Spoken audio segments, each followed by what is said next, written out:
अस्सलाम वालेकुम। साइकोलॉजी 10 ओरियन ओरियन ओरियन ओरियन ओरियन ओरियन और यहाँ पे Gestalt laws of perceptual organisation पर हम बात करेंगे। परसेप्शन क्या होता है? किसी भी चीज़, किसी भी इंफॉर्मेशन जो हम अपने सेंसेस के ज़रिए रिसीव करते हैं, उसको प्रोसेस करने की जो एबिलिटी या सलाहियत होती है उसे परसेप्शन कहते हैं। गेस्टाल्ट का लॉ ऑफ परसेप्चुअल ऑर्गेनाइजेशन क्या है? जी द लॉ ऑफ क्लोजर है। उसके कुछ लॉज हैं, सारे लॉज यहाँ पे पढ़े जाएंगे। लॉ ऑफ क्लोजर क्या होता है कि कुछ चीज़ें अगर है कि हम हासिल कर लेते हैं, हम उसको सीख लेते हैं, सेंसेस के ज़रिए आ जाते हैं, तो क्या होता है? Tendency to fill in the gaps and completing the line. तो उसमें जो गैप्स होते हैं उसको हम खुद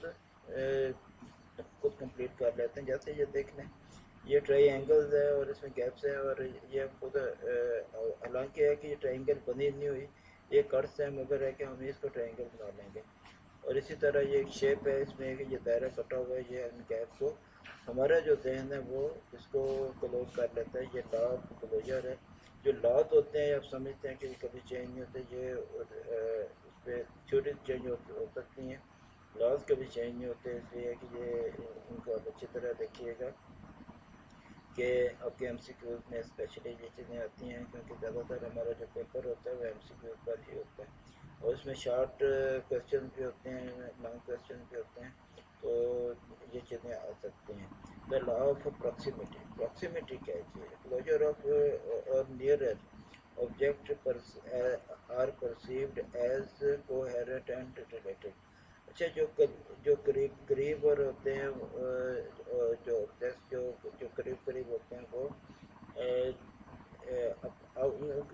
वो महसूस ये होता है कि उनका आपस में कोई ना कोई ताल्लुक है।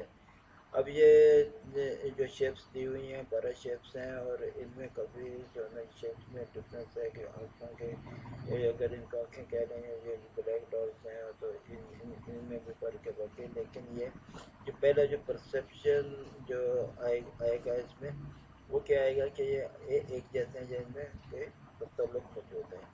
Law of continuity, good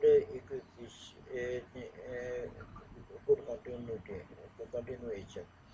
law of continuity क्या है? जी tendency to group the stimuli into smooth and continuous patterns और parts।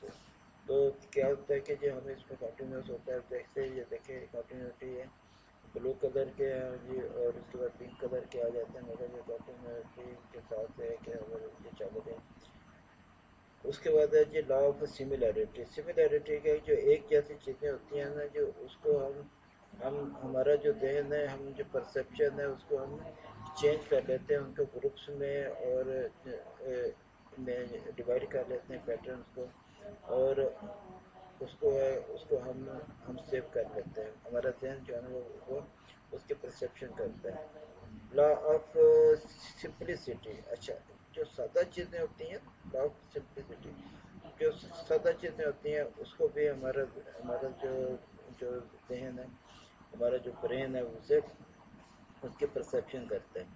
तो नेक्स्ट में आ जाएंगे law of common fate. Common fate तो बदकिस्मती को कहते हैं जी। कॉमन कुछ चीज़ें होती हैं जो उनमें कुछ ना कुछ जो ना, ये चीज़ें जो मुश्तरक होती हैं वो भी उनको इकट्ठा कर लेता है, जो टुगेदर कर देता है। और ये देखें जी, इन पे एरोज हैं, और इसमें ये जो है ना कॉमन इनका है कि सबके साथ एरोज हैं, तो इसको भी जो है ना जी हमारा जो जहन होता है वो इन इस मेमोरी को जो है ना ये इकट्ठा कर लेता है, ग्रुप कर लेता है। आज का ये लेक्चर यहीं पे क्लोज होता है। सैयद इजाज़त नबी को इजाज़त दीजिए। अस्सलाम वालेकुम।